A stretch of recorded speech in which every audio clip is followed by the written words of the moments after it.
Okay, तो last video में हमने देखा था कि सॉलिड मॉडलिंग के टूल्स, बराबर, जैसे कि एक्सट्रूड, लॉफ्ट, रिवॉल्व फीचर्स वगैरह, बराबर। आज हम जो सीखने वाले हैं वो सॉलिड एडिटिंग के टूल्स हैं, बराबर। तो उसके लिए मैं यहाँ से एक बॉक्स ले लेता हूँ और एक सिलेंडर ले लेता हूँ, बराबर। तो सिलेंडर, ओके, चलो इतना हो गया। अब इसको मैं कर देता हूँ यहाँ से रियलिस्टिक। सिंपल ऑब्जेक्ट है, इसमें अभी मैंने कोई डायमेंशन नहीं दिया है और इसकी मैंने 3 कॉपी जनरेट की है। तो अभी पहले कमांड का नाम है सॉलिड यूनियन। तो सॉलिड यूनियन का मतलब क्या है कि कम से कम 2 या 2 से ज़्यादा बॉडी को कंबाइन करके एक बनाना है, यानी कि मर्ज करना है। तो उसके लिए सॉलिड यूनियन का यूज़ होता है। तो सॉलिड यूनियन पे जाना है, first click, second click and enter. तो ये 2 बॉडी मर्ज हो गई, बराबर। सॉलिड सबट्रैक्ट, तो सॉलिड सबट्रैक्ट का मतलब क्या है कि एक बॉडी में से दूसरी बॉडी को रिमूव करनी है। तो उसके लिए, तो जिसमें से रिमूव करनी है उसको पहले सिलेक्ट करना है। इसमें से रिमूव करनी, इसको सिलेक्ट कर दिया, एंटर। इसको सिलेक्ट करना है, एंटर। हो गया। देखो, सॉलिड इंटरफेस। इंटरसेक्ट का मतलब क्या है कि 2 बॉडी में जितनी मर्ज है उतनी रहनी चाहिए, बाकी की निकल जानी चाहिए। First click, second click, enter. देखो, हो गया। लाइकवाइज सिमिलरली, अभी मैं एक फिर से बॉक्स और सिलेंडर बनाता हूँ। अब मुझे कोई भी बॉडी रिमूव नहीं करनी है, लेकिन मुझे सिर्फ इतना चेक करना है कि कितना पार्ट अंदर इंटरसेक्ट हुआ या मर्ज हो रहा है। तो उसको कहते हैं यहाँ इंटरफेस। इंटरफेरेंस में मतलब क्या होता है कि first click enter, second click enter, तो वो दिखाता है कि भाई इतना पार्ट इंटरनल अभी मर्ज हो रहा है, बराबर। ये सिर्फ हाईलाइट करने के लिए यूज होता है। ओके, चलो फाइन, आगे बढ़ते हैं। कमांड का नेम है स्लाइस। तो स्लाइस का मतलब है कि भाई मुझे बॉडी को कट करना है, बराबर। जैसे हम ट्रिम करते हैं वो बॉडी रिमूव होती है, लेकिन मुझे 2 में स्प्लिट करना है। तो ये एंटायर बॉडी है, इसको मुझे कट करना है बीच में से। तो स्लाइस कमांड में जा रहा हूँ, इसको सिलेक्ट किया और मैंने यहाँ से ऐसे रैंडम फर्स्ट क्लिक और सेकंड क्लिक करके एंटर कर दिया। तो क्या होगा कि बॉडी स्प्लिट हो चुकी है, लेकिन अभी कोई चेंजेस नहीं दिख रहा है। जब तक मैं मूव नहीं करूँगा तब तक कोई चेंजेस नहीं दिखेगा। तो मैं यहाँ से मूव कर रहा हूँ, एम एंटर। तो ये देखो आप, तो ये बॉडी कट हो गई,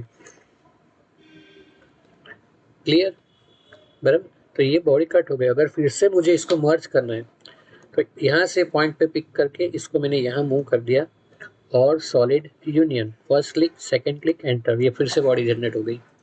ओके, चलो अब आगे बढ़ते हैं। मैं एक आर्क जनरेट कर देता हूँ, सिंपल 2D आर्क है। अब इसको मैं एक्सट्रूड करूंगा तो एक्सट्रूड तो हो जाएगा, लेकिन इसकी जो थिकनेस है वो 0 थिकनेस है, बराबर। तो इसको मुझे कुछ थिकन करना है। तो उसके लिए मेरे पास यहाँ थिकन कमांड है। थिकन, थिकन, ये सिलेक्ट किया, 0.2 थिकनेस देता हूँ। 0.2 बहुत कम है, आई थिंक, तो मैं थोड़ी ज़्यादा देता हूँ। Thicken 2 mm। देखो अब आपको क्लियरली दिख रहा है। तो वो क्या हुआ, थिकन की मदद से सरफेस बॉडी कन्वर्ट होकर सॉलिड बॉडी आ गई। देखो, पहले में अगर मैं इस यही कंडीशन में कंटिन्यू रखता हूँ, क्लिक करके मैं Ctrl+1 करता हूँ, तो वो दिखा रहा है कि आपने सिलेक्ट की है वो सरफेस बॉडी है। यहाँ ऊपर जो टाइटल आ रहा है दिस इज सरफेस, लेकिन जैसे ही मैं इसको थिकन कर दूंगा तो वो कन्वर्ट होकर सॉलिड बॉडी हो जाएगी। देखो 3D सॉलिड हो गई। तो ये था थिकन कमांड। आगे बढ़ते हैं। रेक्टेंगल, यानी ये सॉलिड एक मैंने बॉक्स जनरेट किया है। अभी कमांड का नेम है इम्प्रिंट। तो इम्प्रिंट का मतलब क्या है कि कोई भी 2D शेप ये फेस पे मुझे प्रिंट हो जाना चाहिए। लेकिन सबसे पहली बात कि अगर मैं कुछ क्रिएट करना चाहता हूँ तो वो क्रिएट कहाँ पे होगा, वो ग्रिड पे होगा नीचे, बराबर। लेकिन मुझे कोई फेस पे कुछ काम करना है, फेस पे कुछ कोई एक्टिविटी करनी है, तो मेरे लिए कमांड का नाम है dynamic UCS. Dynamic UCS F6, उसका शॉर्टकट है F6। तो उसकी जॉब क्या है, वो क्या करेगा, जब आप डायनामिक यूसीएस ऑन करोगे तो जितने भी फेस है वो सारे डिटेक्ट करना चालू कर देगा। वो जितने भी पॉसिबल फेस है, हाँ, देखो ये कव फेस उसने सिलेक्ट नहीं किया, this is called non planar face. Non planar face को वो सिलेक्ट नहीं करेगा, प्लेनर फेस को ही वो सिलेक्ट करेगा। देखो हो रहा है। तो अगर मुझे यहाँ एक कोई बॉक्स या वगैरह कुछ बनाना है तो बना सकता हूँ मैं, लेकिन यहाँ मुझे तो रेक्टेंगल बनाना है अभी। तो मैंने रेक्टेंगल जनरेट कर लिया। ओके, तो ये शेप मुझे ये फेस के ऊपर प्रिंट हो जाना चाहिए, बराबर। तो इसके लिए मैं क्या कर रहा हूँ, यहाँ है इम्प्रिंट, तो imprint first 3D body, second जो आपको प्रिंट करना है वो बॉडी, बराबर, enter. Okay, let's check. Okay, नहीं हुआ, नो प्रॉब्लम, फिर से सिलेक्ट, सिलेक्ट इम्प्रिंट बॉडी, ये रही, हाँ सिलेक्ट ही नहीं हुई थी, दैट्स वाई। अब एंटर हो गया, एस्केप। चलो चेक कर लेते हैं। सी, ये फेस, ये स्केच इसके ऊपर प्रिंट होके आ गया, बराबर, दिस इज कॉल्ड इम्प्रिंट। अब आगे बढ़ते हैं, तो यहाँ पे है एक्सट्रैक्ट एज। एक्सट्रैक्ट एज का मतलब क्या है कि आपके पास जो भी 3D ऑब्जेक्ट है उसकी जितनी भी पॉसिबल एजेस है उसको कन्वर्ट करना है। तो ये मेरे पास कंबाइंड बॉडी है, इसको मैं सिलेक्ट कर रहा हूँ, सिलेक्ट और सिर्फ एंटर। तो इसकी बॉडी की जितनी एजेस, पॉसिबल एजेस है वो एक्सट्रैक्ट होके आ गई, देखो, बराबर। लेकिन इसमें प्रॉब्लम या पॉजिटिव या नेगेटिव बोलो, सारी बॉडी के आ गई, लेकिन मुझे सिर्फ एक ही एज चाहिए, ऊपर वाली नीचे वाली कोई भी एक एज चाहिए। तो this is called copy edge. तो मुझे सिर्फ ये एज चाहिए, तो सिलेक्ट किया और कॉपी करके रख दिया। ओके, अभी मुझे ऊपर की एज को कलर देना है, तो कलर एज, यहाँ पे है कलर एज, एंटर। मैं कर रहा हूँ रेड, लेकिन रियलिस्टिक में वो मुझे विजिबल नहीं होगा, दैट्स वाई मुझे यहाँ से 2D करना पड़ेगा। हो गया, देखो। ओके, ना अभी जो टूल्स आने वाले हैं वो रेयरली मीन्स रेयरली यूज होते हैं ऑटोकैड के अंदर। हाँ, यही टूल्स सारे आप अगर कोई एडवांस सॉफ्टवेयर में जाओगे तो बहुत बार यूज होता है। तो वो टूल्स कौन कौन से हैं, तो वो टूल है ये सारे। ओके, तो उसके लिए पहले तो मैं क्या कर रहा हूँ, ओके चलो कोई बात नहीं, अभी कंटिन्यू रखते हैं इसको। एक्सट्रूड फेस, ये फेस को सिलेक्ट किया, यहाँ से मुझे चाहिए 25 mm, एंटर। तो 25 mm वो फेस एक्सट्रूड हो गया, बराबर।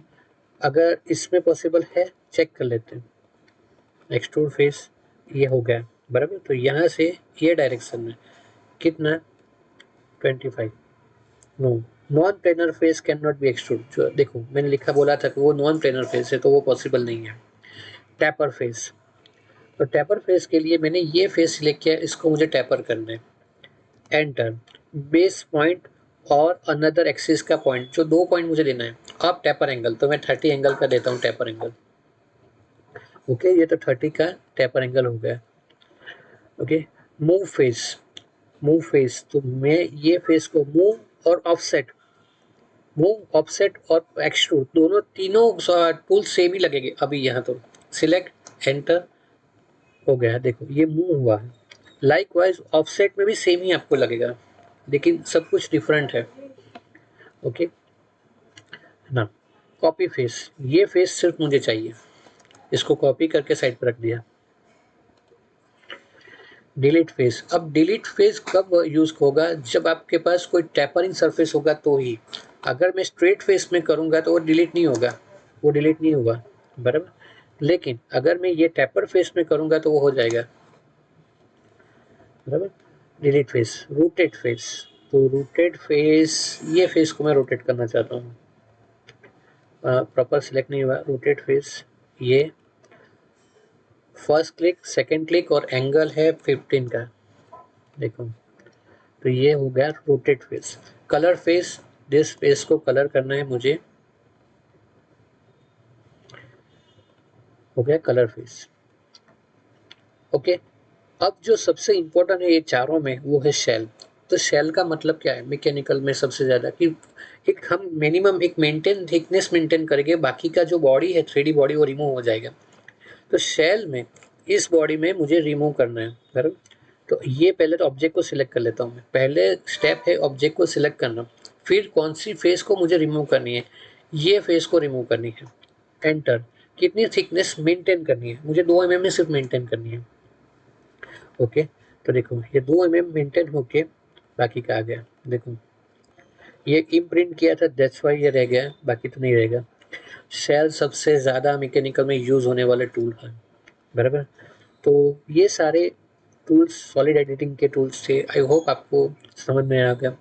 वीडियो पसंद आया तो लाइक, शेयर एंड सब्सक्राइब कर देना।